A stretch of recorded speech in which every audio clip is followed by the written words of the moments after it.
Good afternoon, everyone. Thanks for joining us for implications of the long-term part-time employee rules.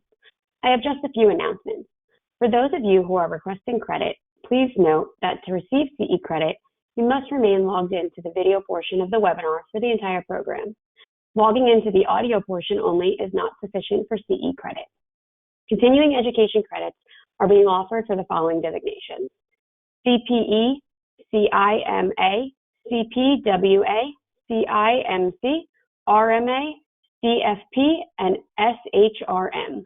Also, at the end of the webinar, we would like to request that all attendees fill out the evaluation form that will pop up. If you have any questions during the presentation, please submit them through the question box. At the end of the webinar, we'll answer as many questions as we can, but we want to be respectful of your schedule and end on time. If we don't get to your question today, we will follow up with you after. Tomorrow, you will receive an email with a link to replay today's broadcast. So let's get started. We're joined today by Dave Bear, National Director of TPA Markets at Contegra. Dave has over 30 years of experience in the financial services industry. His vast degree of knowledge and enjoyment for helping advisors better assist their clients and expand their practices has made him the go-to expert for 316 fiduciary outsourcing and TPA services. Dave, I will now hand things off to you. Thank you, Lizzie, and welcome everybody to our seminar today. I'm going to get us started. We have 40 slides to get through today, and we have, I assure you, we will get through the polling questions so that you're able to get your CE credit. I don't know that we'll get through all of the slides. So our learning objectives today, we want to understand the changes in long-term part-time employee rules from 2024 to 2025, and we want to apply eligibility and vesting rules appropriately. We want to talk about comprehending the impact of LTPTE on plan testing, and we want to talk about knowing when documents are required, to be amended. Let's review what we'll talk about in this presentation. So first, we're going to talk about general requirements of the long-term part-time employee rules. Then we'll discuss the eligibility vesting of employer contributions if they actually are provided by an employer.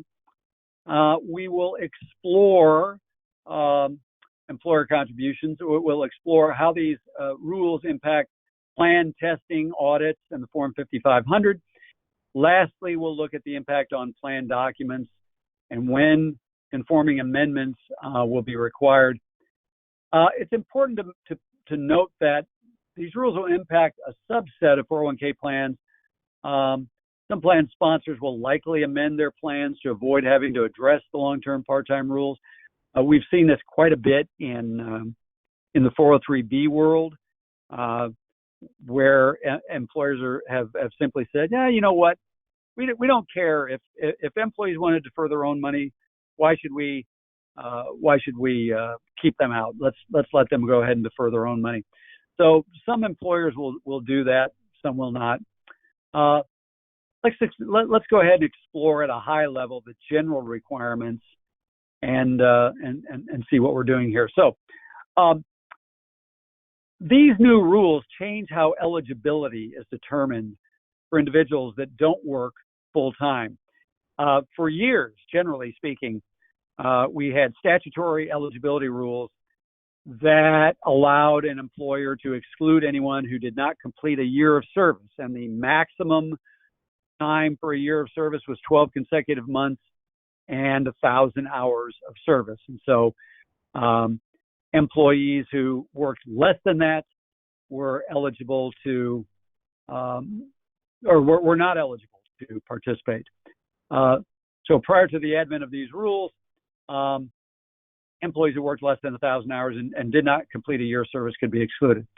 Long-term part-time rules change this metric. Specifically, employees who have worked for an employer for 2 or 3 years, depending on when we're talking about. We had Secure 1.0 and Secure 2.0, and Secure 1.0 had a set of rules. Secure 2.0 changed those rules effective first of next year. But now the metric has dropped to 500 hours of service. So when calculating years of service prior to calculating eligibility, years of service prior to 2021 are excluded. And we can see how these rules fundamentally change the operation of a plan.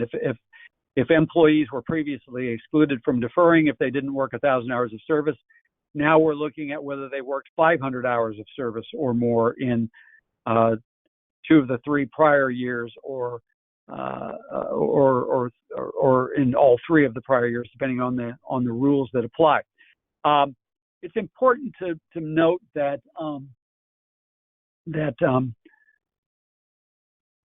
a lot of employers, this affects not just employees making their own deferrals, but it also affects the communication and notification that has to be provided to employees. So when an employee becomes eligible under LTPTE rules, they not only are eligible to participate in deferrals, but we're responsible for sending information to all of them and making them aware of all of the rules of the plan. So let's explore the rules in greater detail and describe the different time frames respective of the plan years involved. Specifically, if an individual does not become eligible under long-term part-time employee rules before 2024, then the pre-2023 service is excluded for eligibility and vesting calculations. Vesting, of course, doesn't apply to employee deferrals, but it would apply to employer contributions if the employer allows LTPTE employees to participate in employer contributions. So originally, 3 years of service under long-term part-time employee rules were required before an individual became eligible for the plan. That's Secure 1.0. Secure 2.0 reduced it from 3 years of service to 2 years of service. The new 2-year service requirement is effective in 2025. So beginning in 2025, an employee had to work 500 hours or more in both of the 2 prior years. That's 2024 and 2023. If an employee, for example, maybe if they, and we're going to see some examples in a minute, if they worked 500 hours or more in 2024, but didn't work 500 hours or more in 2023, from then on, the 2023 hours of service are completely disregarded. They no longer apply. And it is important to note that an age 21 eligibility rule, if an employer has it, does apply. So if an employer says, my general rules are age 21 and a year of service, long-term part-time rules apply to anyone age 21 who worked 500 hours of service or more in 2 of the prior years, beginning in 2025. But if they have someone who is maybe 18 years old in 2023 and 19 years old in 2024, they are not 21 years of age, so their service does not apply.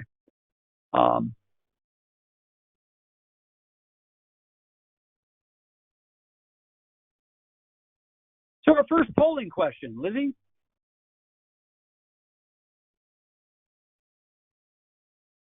The poll is now launched and you should see it on your screen. You'll leave the poll up for about 30 to 45 seconds.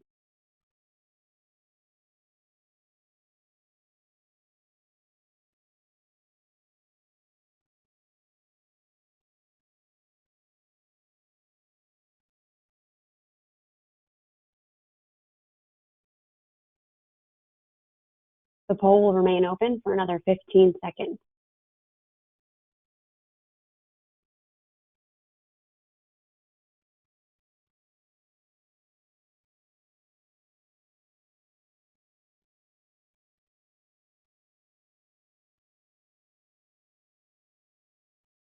The poll is now closed. The correct answer was B, 500. Thank you, Lizzie. So now we're going to look at eligibility rules. We've explored them at a high level. Now we're going to get a little more detailed with the rules. So we've said before that the historic statutory rules for eligibility use 1,000 hours, and we said that individuals working less than 1,000 hours would under prior rules never become eligible. SECURE 1.0 and SECURE 2.0 changed those rules, reduced them to 500 hours of service, and 500 hours of service had to be worked in more than 1 year. Class exclusions are permissible, such as divisions or locations, etc. Pre-2021 service is excluded for eligibility. And again, we said this earlier, if under the SECURE 1.0 rules, if LTPTE eligibility does not occur by 2024, then pre-2023 service is excluded going forward. This becomes a little clearer later on, because once somebody satisfies the LTPTE rules at some point, then those prior years of service stay with them. So that's kind of an important thing to keep in mind. We can still use attainment of age 21 regardless of plan provisions. Collective bargaining exclusions are still available. So unions, if we exclude union employees, they're still available. The eligibility computational period is still a plan year, a 12-month period, plan year date of hire to anniversary date, or whichever the document uses. As an example, an employee hired at age 17, who I said this earlier, worked at least 500 hours a year once they became age 21. If they worked 500 hours a year before age 21, those years of service don't carry forward, don't stay with them. Our second polling question, told you folks, we'd make sure you got your CE credit. Go ahead, Lizzie. The poll should now be opening.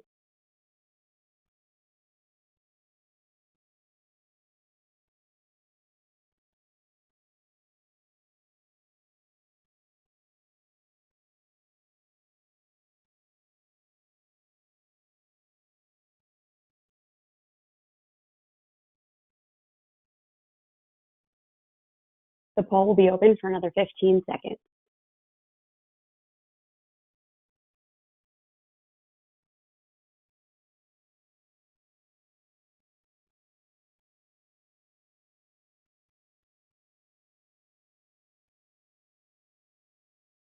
The poll is now closed. The correct answer was true. Thank you, Lizzie. You know, I have some friends who are attorneys who do continuing education courses as well. They typically have questions like, Captain America is from A, Spain, B, America, C, Yugoslavia, or something like that. That's their polling questions. At any rate, eligibility rules. 401k plan could use eligibility rules that are more liberal than the long-term part-time rules. As an example, ABC 401k plan permits employees to make deferrals as of their first day of employment. From this example, no hours of service are required for eligibility for deferrals. Because the plan provisions are more liberal than long-term part-time employee rules, the LTPTE rules don't apply and will not apply. So, and I mentioned that earlier, that we have some employers who, when presented with this new rule, they've said, well, you know what, I really don't care whether employees participate in their own deferrals or not. And especially if every employee has a work email address to which we can deliver notices, then that kind of solves that pretty easily. An employer could, I do want to make a note here, an employer could elect to provide matching and employer contributions, non-discretionary or non-discretionary elective contributions or non-elective contributions to long-term part-time employees if they wanted to. They could do that as well. Again, LTPTE rules are specific to deferrals, but an employer could elect to make those people eligible for employer contributions as well. Example 2, the DEF 401k plan permits deferral eligibility as of the first day of the quarter following date of hire. So again, no hours of service are required here. It's this is an elapsed time determination, and the LTPTE rules would not apply. Example 3, example requires 1 year of service for deferral eligibility. Employee A's service record, in this example, so if we take a look at it, they complete 510 hours in 2023, 350 hours in 2024, 550 hours in 2025, and 300 hours in 2026. At the close of 2023, the employee has 1 year of service, but they don't have enough to be eligible for contributions. By the end of 2024, they're not credited. They're not credited with an extra year of service. So they've essentially lost the 2023 year of service, and the pattern repeats in 2025 and 2026.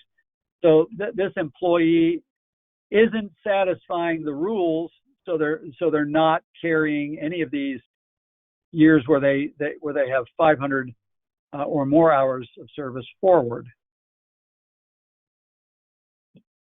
In example 4, employee B, service record from 2023 to 2026, you can see that they actually do complete, in this case, 3 years of service with 500 hours or more.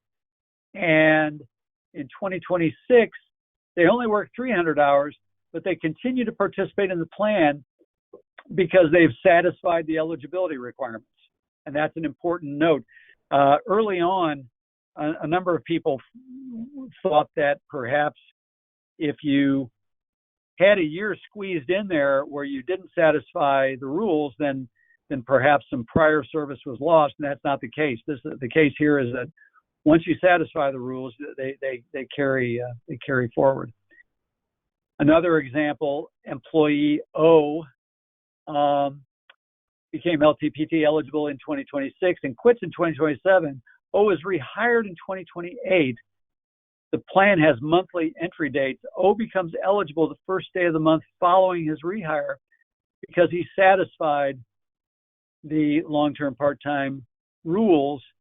It doesn't show here on the, but in 2026 he became eligible, meaning he had 500 hours or more in prior years prior to 2026. So that carries with him. And unless this plan, of course, had a break in service rule, we don't have that sort of detail here. But they are rehired and they become eligible immediately.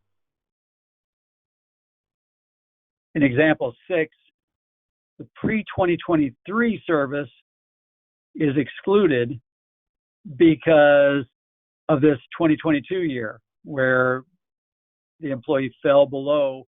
So 2020 was excluded because that was before Secure 1.0. 2021 was included. 2022, employee had a break, didn't complete 500 hours of service. 2023, they did. The 2022 year created the break. So in 2024, they are not eligible, and the 2023 service is excluded. And most of these, just so that you're aware, most of the commercial record keepers that we're all using, so Empower, Principal, Voya, Transamerica, Fidelity, Vanguard, Census, so on, most of those systems will calculate this so long as the employer is providing the information. So the challenge is that for many years, if an employer excluded service under 1,000 hours and they had employees who worked less than 1,000 hours, many times they were not submitting those employees or that data to the record keeper. So the record keeper doesn't have the information. So we have to work with the employer to help them put that information together to help calculate now whether people are eligible or not. Example 7, plan requires a year of service for deferral eligibility, and employee C completed 2 years of service by the end of 2022. Plan year in 2023, C worked 450 hours, resulting in a loss of the credit for the prior year of service. Employee C is rehired in 2024, completes 580 hours of service, and is credited with 1 year of service for 2024. If they need to then work 500 hours or more, get another year of service in 2025, and they would be eligible in 2026. So, summarizing these rules, the long-term part-time employee eligibility rules do not apply if the plan uses more liberal eligibility requirements. So again, if the employer doesn't have an hours of service requirement for eligibility, then they simply don't apply. An employee must attain age 21 and have the requisite years of service before they can enter the plan under the LTPTE rules. If an employee is not eligible by the 2024 plan year under LTPTE rules, then pre-2023 service is excluded for eligibility services or purposes going forward. And lastly, service earned prior to long-term part-time rules or employee eligibility is lost. The employee worked less than 500 hours prior to plan eligibility. So again, that's 2021 and going backwards, 2020 and going backwards. None of that is applicable. Let's talk about vesting. And you may say to yourself, well, why does vesting matter? We're talking about employee deferrals. But what we said, an employer may go ahead and allow LTPTE employees to receive employer contributions. And if they do, then their hours of service as an LTPTE employee apply to vesting. And so we're going to talk about how that works. Employee deferrals are always 100% vested. So vesting doesn't matter in that regard. So if an employer allows LTPTE employees to be eligible for employer contributions, then the 500 hours of service applies to vesting as well. So if an employer previously or otherwise in their document requires a year of service and 1,000 hours for vesting, LTPT employees are only required 500 to accrue 500 hours of service for vesting in the 24-month plan year period or computational period. If participants become LTPT eligible, then their vesting rules are 500 hours, and an equivalency is permitted. So for vesting, if an employer applies some sort of an equivalency rule, I can't actually think of an example off the top of my head, but they can, or typically that might be 6 months or more, but then that can satisfy the 500 hours as well. So let's take a look at employee D's service. 2021, 510 hours. 2022, 560 hours. 2023, 450 hours. 2024, 580 hours. In this example, by 2024, employee D has 1 year of service for vesting purposes, and their pre-2023 service is excluded because they were not LTPTE eligible by that year. in example 2, continuing to look at vesting, if their hours of service increase in subsequent years, then we're still looking at 500 hours or more. Employee F remains LTPTE vested, receives additional years of service under the rule for 2026. So here, 510 in 2023, 560 in 2024, 525 or 1,000 in 525, and 580 in 2026. They became LTPT eligible in 2025 with 3 years of service.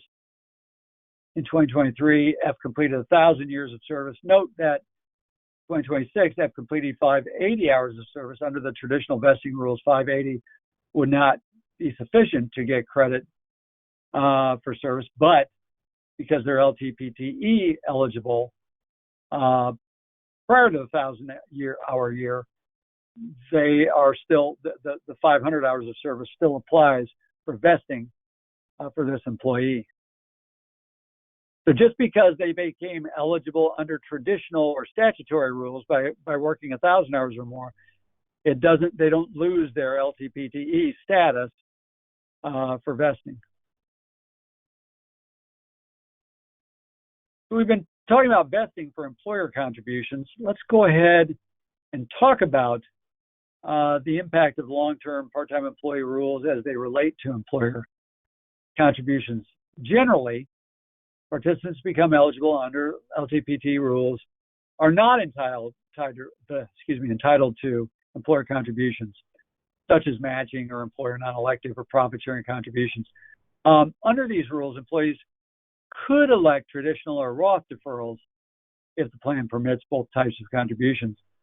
Under a simple 401k plan, the employer must provide the applicable matching or discretionary contribution to employees becoming eligible under LTPT rules. So if an employer has a simple 401k, then simple 401ks, much like simple IRAs, they have safe harbor-like employer contributions, and the employee has to participate in the employer contributions if they become LTPTE eligible under a simple 401k.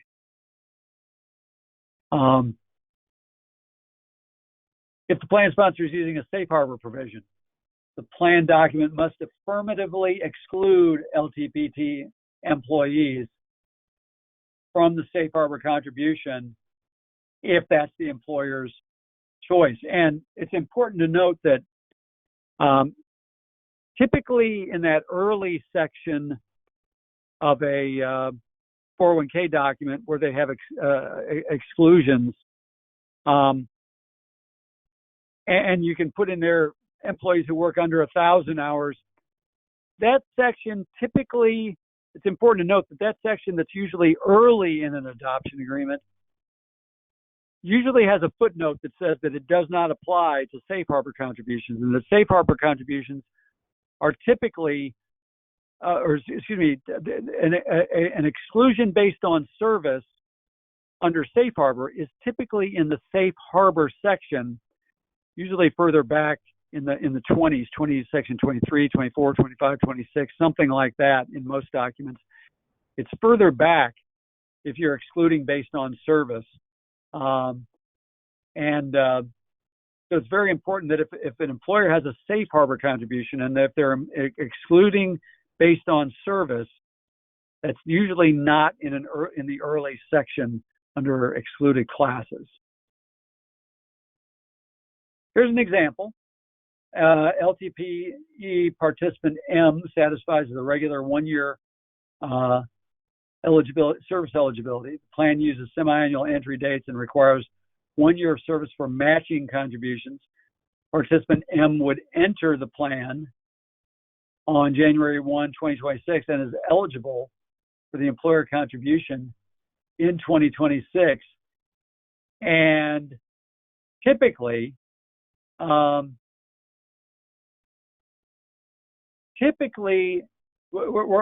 don't have that example here, but typically, let's say in 2027, they work less than 1,000 hours. typically once in, always in, and falling below the 1,000 hours in a future, unless the plan has a specific allocation rule, then they would continue to be eligible for the employer contribution. A polling question, Lizzie. The poll is distributing now.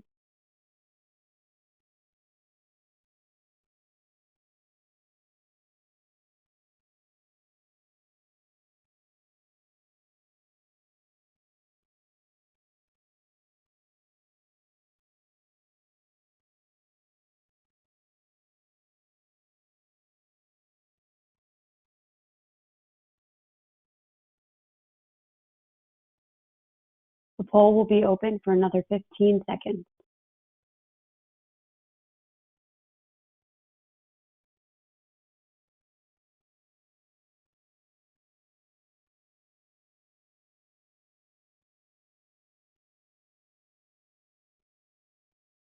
The poll is now closed. The correct answer was D.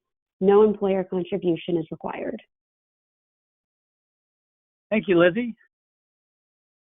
Now we're going to get into testing and audit and the Form 5500.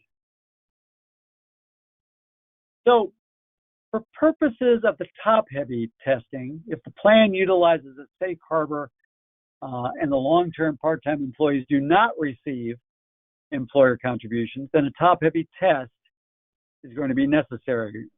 We should all remember that safe harbor typically excludes a plan from top-heavy testing, so long as contributions in addition to the safe harbor contribution are not made to the plan. But that's not true under LTPTE rules. If the long-term part-time employees do not receive employer contributions, then the top-heavy test is necessary. Top-heavy testing results will in almost all cases be unnecessary. Again, if the safe harbor provision effectively require the top-heavy type contribution be provided to non-key employees. Under the ADP ACP test, if the 401k plan utilizes a safe harbor and the long-term part-time employees do not receive the employer contribution, these employees can be disaggregated and tested separately under the ADP ACP rules. For purposes of the coverage test under 410B, long-term part-time employee rules are excluded. The plan sponsor must make an affirmative election within the plan document to exclude LTPT employees from testing. Rather an important consideration.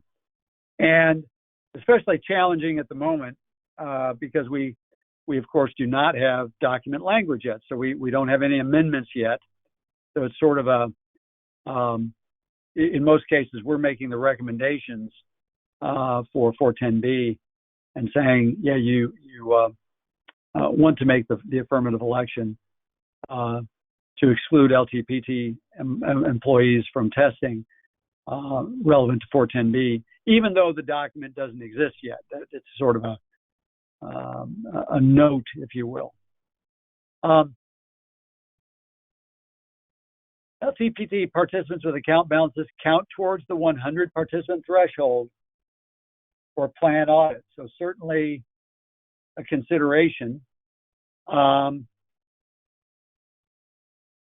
lot of employers, you know, we said earlier that some employers are, instead of dealing with the LTPT rules, they're simply saying, yeah, we're going to go ahead and let everybody participate. If they do participate, then they could end up with an excess audit. We have an example here. Acme 401k has 95 participants with account balances to satisfy the traditional eligibility. In addition, 40 participants have met the LTPTE rules and have an account balance.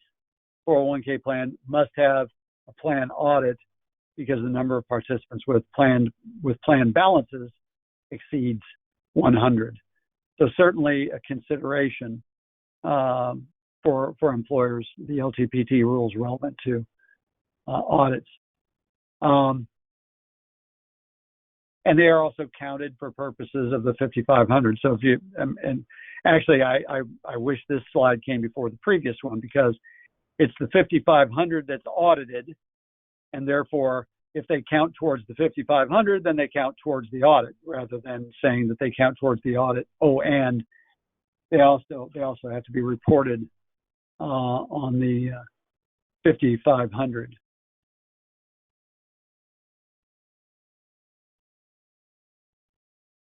Plan documents and amendments. Most plans must be amended to include the LTPT employees by the end of 2026 plan year. Now, remember, LTPT rules came into effect in Secure 1.0.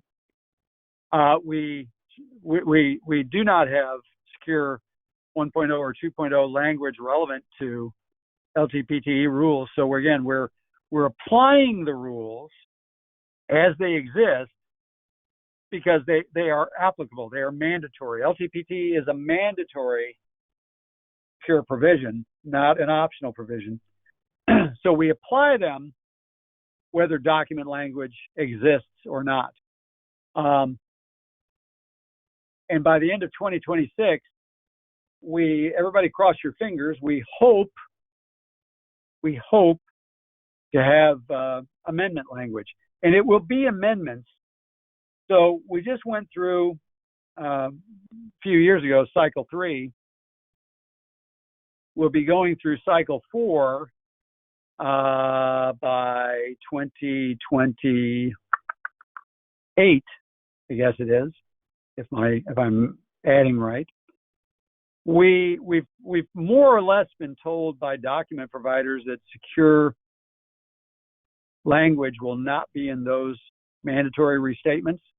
And so we're going to be dealing with amendments rather than incorporating amendment language into restatements for effectively, 10 years.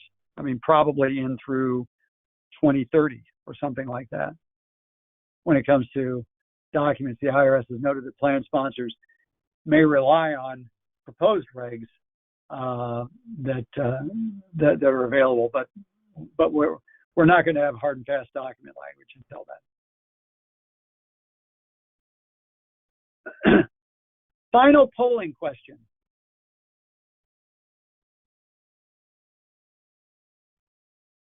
The poll is distributing to the audience.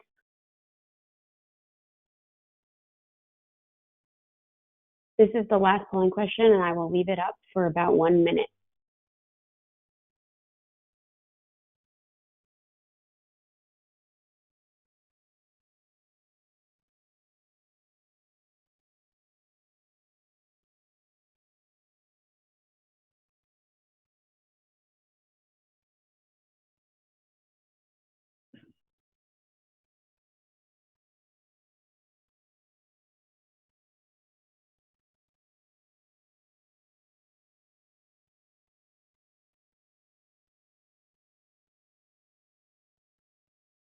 The poll will remain open for another 15 seconds.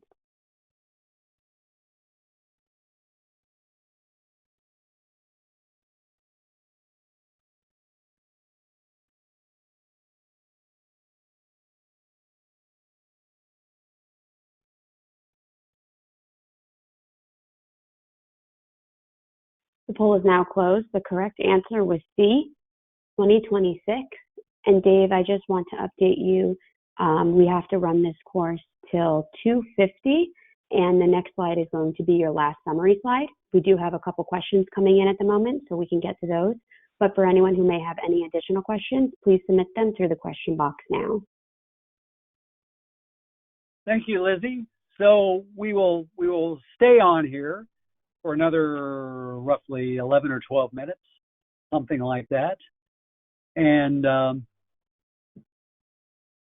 so the summary, let's summarize the long-term part-time employee rules. First of all, many plans will not be impacted by the LTPT rules.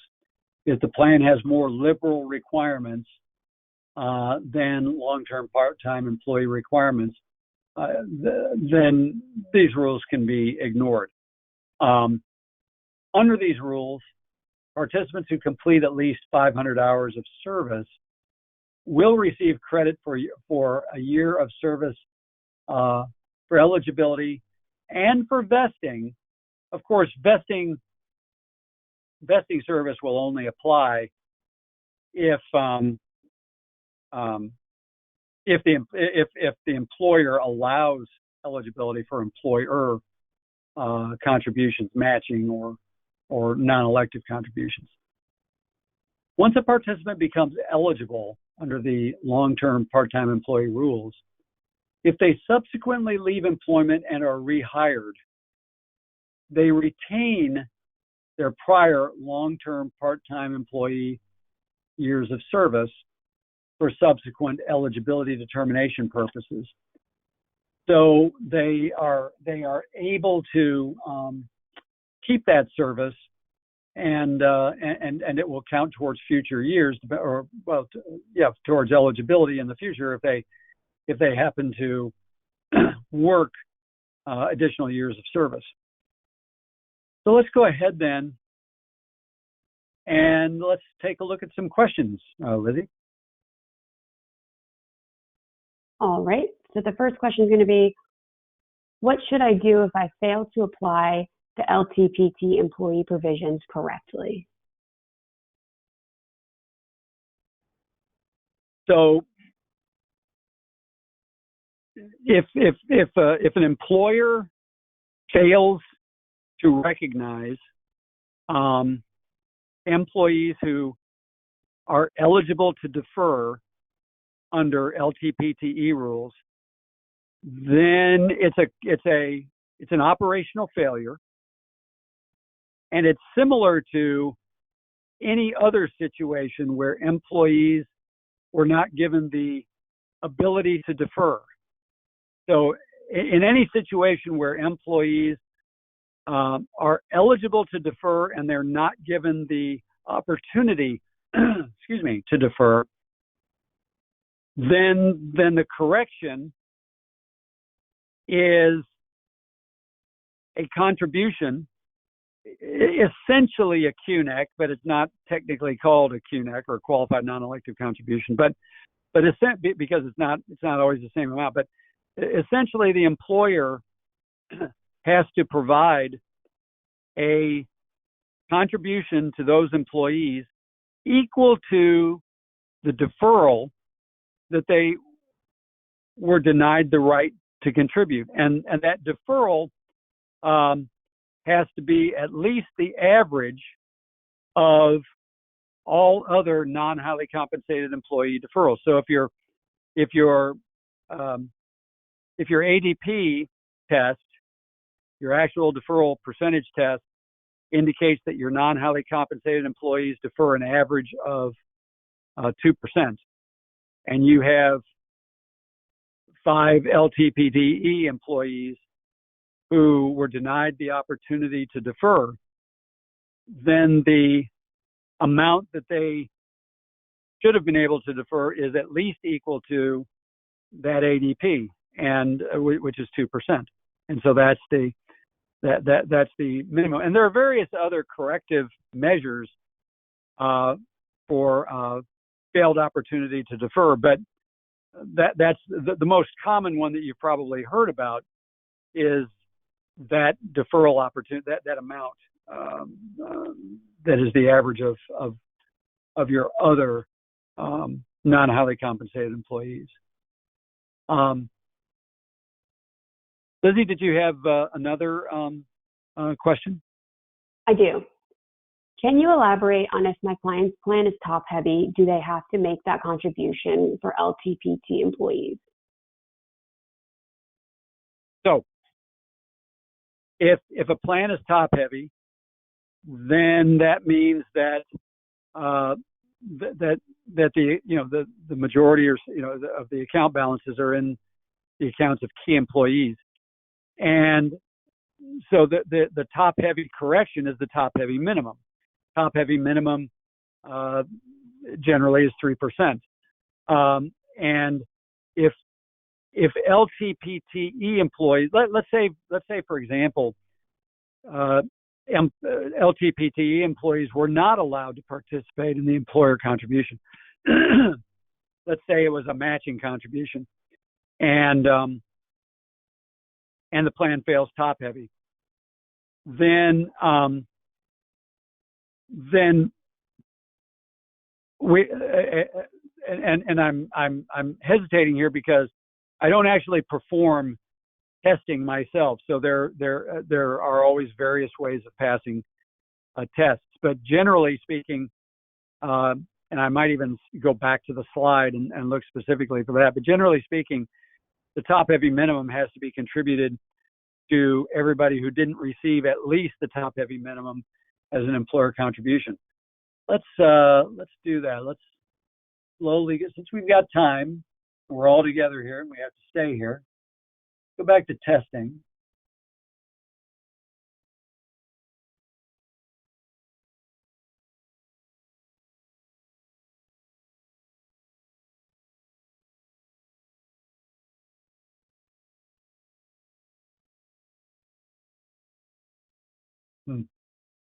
Guess I went too far.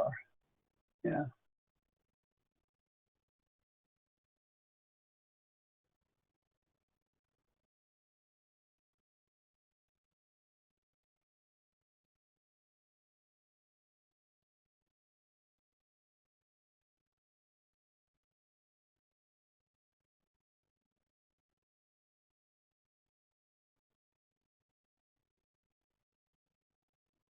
Oh, here we go. I think we're getting close.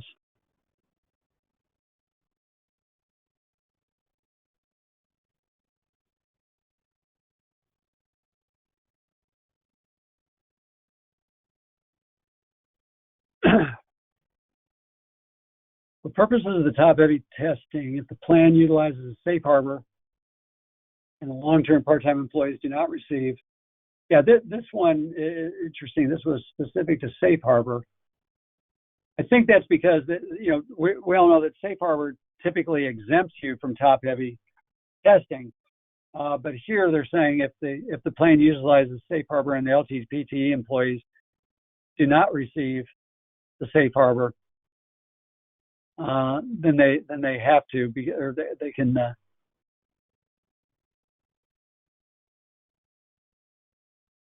The provisions effectively require the top-heavy type contribution be provided to non-key employees. Yeah, So this example that they give here is specific to safe harbor, but in a non-safe harbor situation, then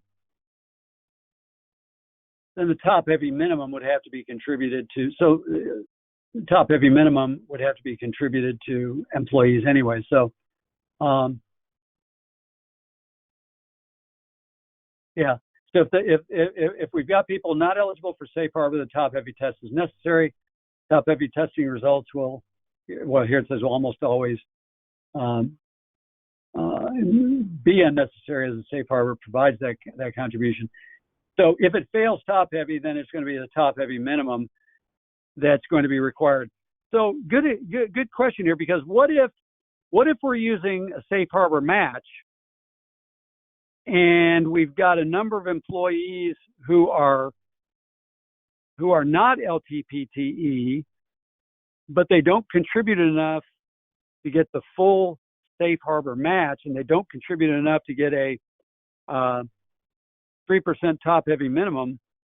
Now you've got a top-heavy minimum that's going to have to be given not only to your LTPTE employees, but also to your employees who satisfy service, statutory service, because the plan is now subject to top-heavy testing, and you've got employees who satisfied statutory service who didn't receive the top-heavy minimum by means of a safe harbor match.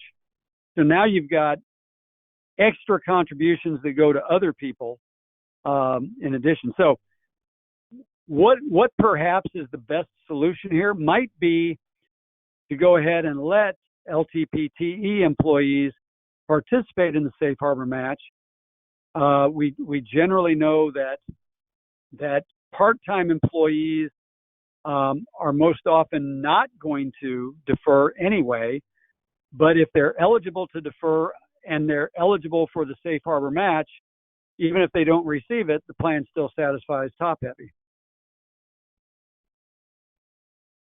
Don't you all wish you were plan administrators now with a TPA? Lizzie, do we have another question? We have one more. Good. Are employers required to make contributions on behalf of long-term part-time employees? Are employers required to make employer contributions to LTPT employees? No. Are employers required to allow LTPT employees to participate in deferrals? Yes. So the way that question is asked, that's why I qualified it a little bit further. So are employers required to make contributions to LTPT employees? No, they're not.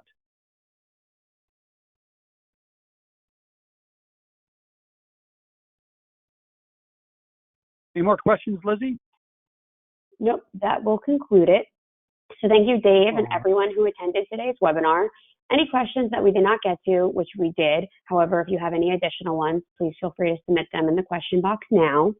As a reminder, please complete the survey question that will pop up on your screen in just a minute, and everyone have a great rest of your day.